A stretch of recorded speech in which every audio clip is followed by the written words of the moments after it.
guys, tonight we're going to read chapters 19 and 20 of Charlotte's Web, and tomorrow night I'm going to read you the last two chapters of the book. So we're almost done. Chapter 19 is called The Egg Sack. The next morning, when the first light came into the sky, and the sparrows stirred in the trees, when the cows rattled their chains, and the rooster crowed, and the early automobiles went whispering along the road, Wilbur awoke, and he looked for Charlotte. He saw her up overhead in a corner near the back of his pen. She was very quiet. Her 8 legs were spread wide. She seemed to have shrunk during the night, and next to her, attached to the ceiling, Wilbur saw a curious object. It was a sort of a sack or a cocoon. It was peach-colored, and it looked as though it was made of cotton candy. "Are you awake, Charlotte?" he asked softly. "Yes," came the answer. "What is that nifty little thing? Did you make it?" "I did indeed," said Charlotte in a weak voice. "Is it a plaything?" said Wilbur. "Plaything? I should say not. It is my egg sack. My magnum opus." "I don't know what a magnum opus is," said Wilbur. "It's Latin. It means great work. The egg sack is my great work, the finest thing that I have ever made." "What's inside?" said Wilbur. "Eggs. 514 of them," she replied. 514, said Wilbur. "You're kidding." "No, I'm not. I counted them. I got started counting, so I kept on just to keep my mind occupied." "It's a perfectly beautiful egg sack," said Wilbur, feeling as happy as though he had constructed it himself. "Yes, it is pretty," said Charlotte, patting the sack with her 2 front legs. "Anyway, I can guarantee it's strong. It's made out of the toughest material that I have, and it's also waterproof. The eggs are inside, and they will be warm and dry. See it? Way bigger than she is." "Charlotte," said Wilbur dreamingly, "are you really going to have 514 children?" "If nothing happens, yes. Of course, they won't show up until next spring." Wilbur noticed that Charlotte's voice sounded a little bit sad. "What makes you sound so downhearted? I would think you'd be so terribly happy about this." "Oh, don't pay attention to me," said Charlotte. "I just don't have much pep anymore. I guess I feel sad because I won't ever see my children."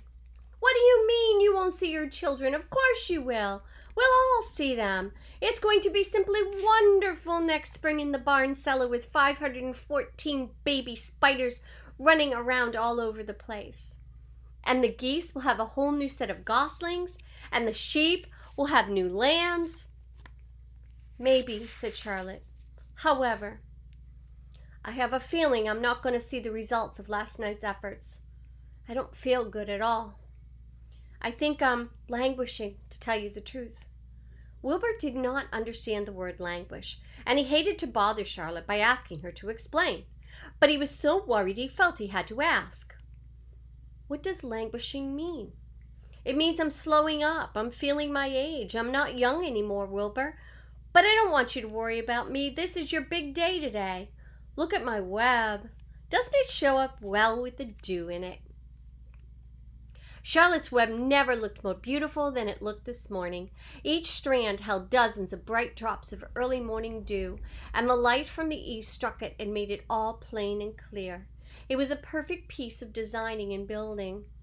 In another hour or two, a steady stream of people would pass by admiring it and reading it and looking at Wilbur and marveling at the miracle.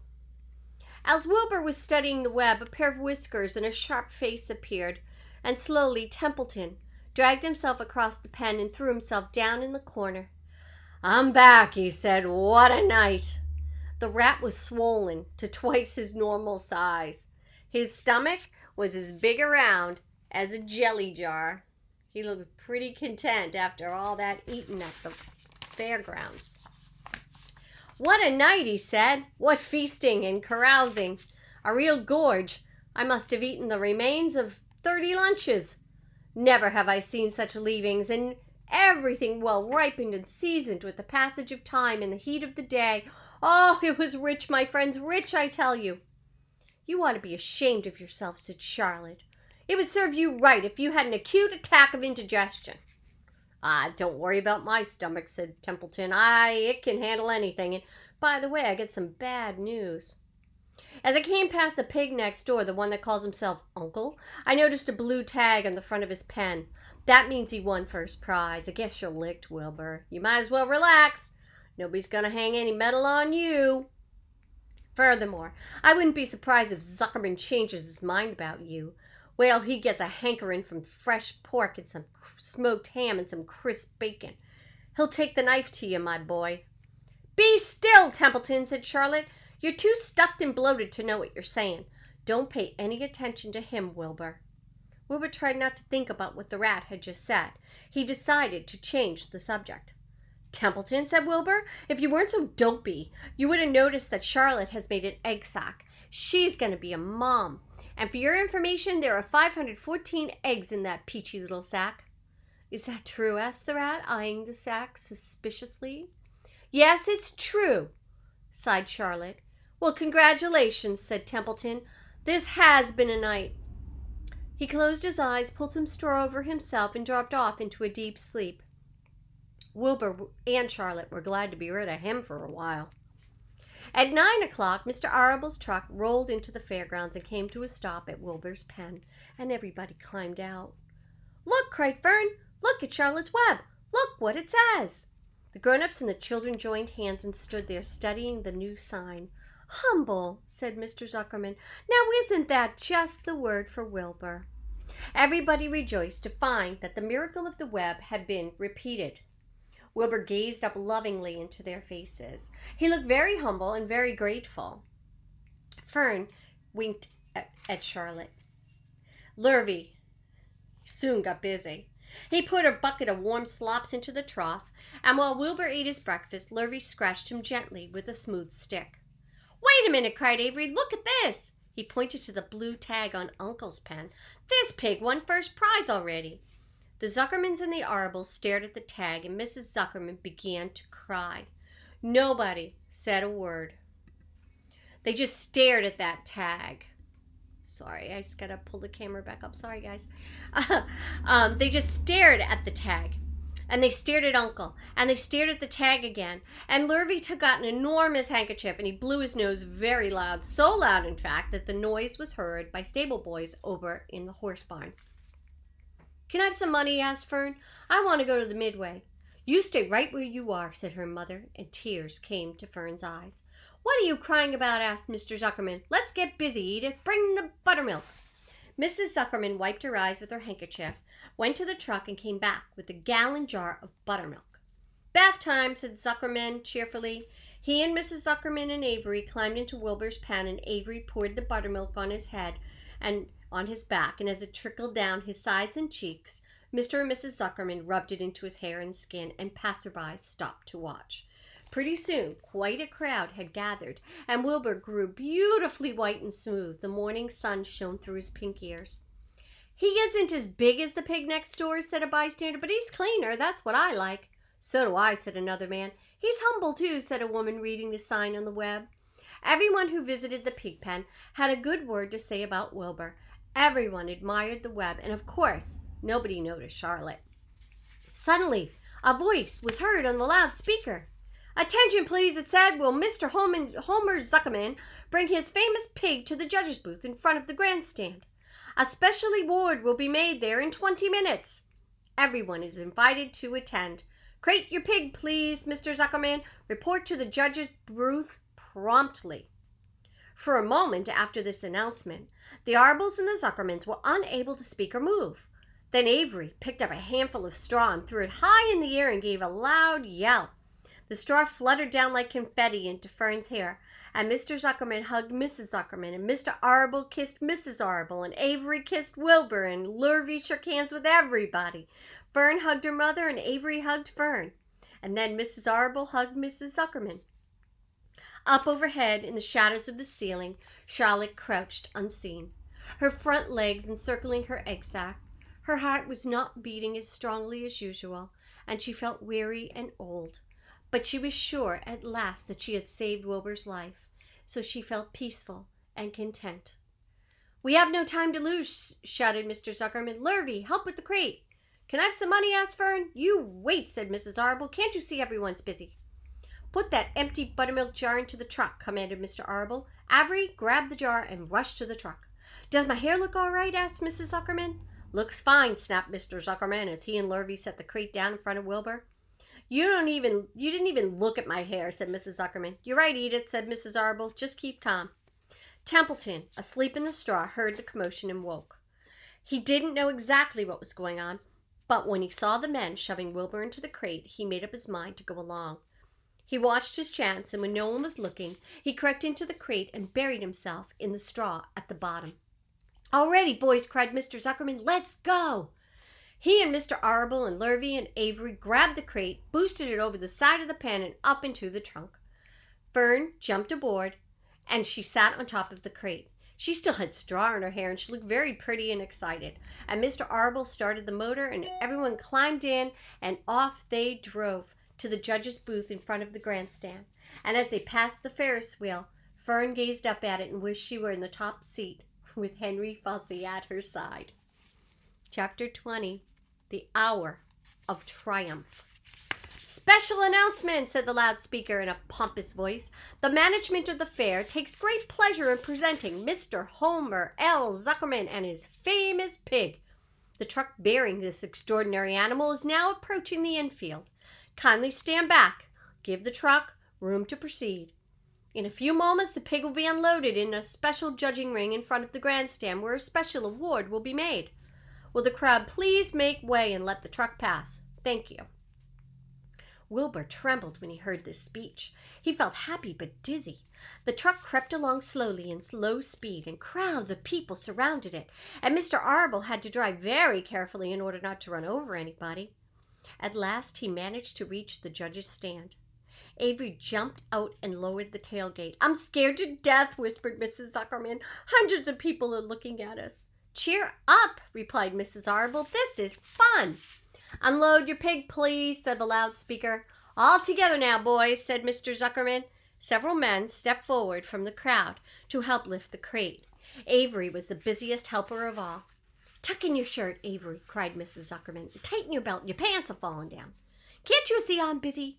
replied Avery in disgust. "Look," cried Fern, pointing. "There's Henry." "Don't shout, Fern," said her mother, "and don't point." "Can I please have some money?" asked Fern. "Henry invited me to go on the Ferris wheel again, only I don't think he has any money left. He ran out." Mrs. Arble opened her handbag. "Here," she said, "here's 40 cents. Now don't get lost and be back at our regular meeting place by the pig pen very soon." Fern raced off, ducking and dodging through the crowd, searching for Henry. "The Zuckerman pig is now being taken from the crate," boomed the voice. "Stand by for an announcement." Templeton crouched under the straw at the bottom of the crate. "What a lot of nonsense," muttered the rat. "What a lot of fuss about nothing." Over in the pig pen, silent and alone, Charlotte rested. Her two front legs embraced the egg sac. Charlotte could hear everything that was said on the loudspeaker. The words gave her courage. This was her hour of triumph. As Wilbur came out of the crate, the crowd clapped and cheered. Mr. Zuckerman took off his cap and he bowed. Lurvy pulled his big handkerchief from his pocket and he wiped the sweat from the back of his neck. Avery knelt in the dirt by Wilbur's side, stroking him and showing off. Mrs. Zuckerman and Mr. Arble stood on the running board of the truck. "Ladies and gentlemen," said the loudspeaker, "we now present Mr. Homer L. Zuckerman's distinguished pig. The fame of this unique animal has spread to the far corners of the earth, attracting many valuable tourists to our great state. Many of you will recall the never-to-be-forgotten day last summer when the writing appeared mysteriously on the spider's web in Mr. Zuckerman's barn, calling the attention of all and sundry to the fact that this pig was completely out of the ordinary. The miracle has never been fully explained, although learned men have visited the Zuckerman pig pen to study and observe the phenomenon. In the last analysis, we simply know that we are dealing with supernatural forces here, and we should all feel proud and grateful. In the words of the spiders, web. Ladies and gentlemen, this is some pig. Wilbur blushed. He stood perfectly still and tried to look his best. This magnificent animal, continued the loudspeaker, is truly terrific. Look at him, ladies and gentlemen. Note the smoothness and whiteness of his coat. Observe the spotless skin, the healthy pink glow of his ears and his snout. It's the buttermilk, whispered Mrs. Arable to Mrs. Zuckerman. Note the general radiance of this animal. Then he remembered the day that the word radiant appeared on the web. Whence came this mysterious writing? Not from a spider, we can rest assured. Spiders are very clever at weaving webs, but needless to say, spiders cannot write. Oh, they can't, can they? Said Charlotte to herself. Ladies and gentlemen, continued the loudspeaker, I must not take any more of your valuable time. On behalf of the governors of this fair, I have the honor of awarding a special prize of $25 to Mr. Zuckerman, together with a handsome bronze medal suitably engraved, in token of our appreciation of the part played by this pig, this radiant, terrific, this humble pig, in attracting so many visitors to our great county fair. Wilbur had been feeling dizzier and dizzier through this long speech. When he heard the crowd begin to cheer and clap, he suddenly fainted away. His legs collapsed, his mind went blank, and he fell to the ground unconscious. What's wrong? Asked the loudspeaker. What's going on, Zuckerman? What's the trouble with your pig? Avery was kneeling by Wilbur's head, stroking him. Mr. Zuckerman was dancing about, fanning him with his cap. He's all right, said Mr. Zuckerman. He gets these spells. He's modest, and he can't stand the praise. Well, we can't give a prize to a dead pig, said the speaker. It's never been done. He isn't dead, said Zuckerman. He just fainted. He gets embarrassed easily. Run for some water, Lurvy. Lurvy sprang from the judge's ring and disappeared. Templeton poked his head from the straw. He noticed that the end of Wilbur's tail was within reach, and Templeton grinned. I'll attend to this, he chuckled. He took Wilbur's tail in his mouth and he bit it as hard as he could, and the pain revived Wilbur, and in a flash he was back on his feet. Ouch! He screamed. Hooray! Yelled the crowd. He's up! The pig's up! Good work, Zuckerman! That's some pig! And there's a picture of Templeton biting his tail. Oh, Lord. Mr. Zuckerman was the most pleased of all. He sighed with relief. Nobody had seen Templeton. That rat had done his work well. And now, one of the judges climbed into the ring with the prizes, and he handed Mr. Zuckerman 2 $10 bills and a $5 bill. Then he tied the medal around Wilbur's neck. Then he shook hands with Mr. Zuckerman while Wilbur blushed. Avery put out his hand, and the judge shook hands with him too, and the crowd cheered. A photographer took Wilbur's picture. A great feeling of happiness swept over the Zuckermans and the Arables. This was the greatest moment in Mr. Zuckerman's life. It is deeply satisfying to win a prize in front of a lot of people. And as Wilbur was being shoved back into the crate, Lurvy came charging through the crowd carrying a pail of water. His eyes had a wild look, and without hesitating a second, he dashed the water at Wilbur. In his excitement, he missed his aim, and the water went all over Mr. Zuckerman and Avery, and they got soaking wet. For goodness sake, bellowed Mr. Zuckerman, who was really drenched. What ails you, Lurvy? Can't you see the pig's all right? You asked for water, said Lurvy meekly. I didn't ask for a shower, said Mr. Zuckerman, and the crowd roared with laughter. Finally, Mr. Zuckerman had to laugh too, and of course Avery was tickled to find himself so wet, and he immediately started to act like a clown. He pretended he was taking a shower bath, and he made faces and danced around and rubbed imaginary soap under his armpits. Then he dried himself with an imaginary towel. Avery, stop it, cried his mother. Stop showing off. But the crowd loved it. Avery heard nothing but applause. He liked being a clown in a ring with everyone watching in front of a grandstand. When he discovered there was still a little water left in the bottom of the pail, he raised it high in the air and dumped it on himself and made faces. The children in the grandstand screamed with appreciation. At last, things calmed down. Wilbur was loaded into the truck. Avery was led from the ring by his mother and placed on the seat of the truck to dry off.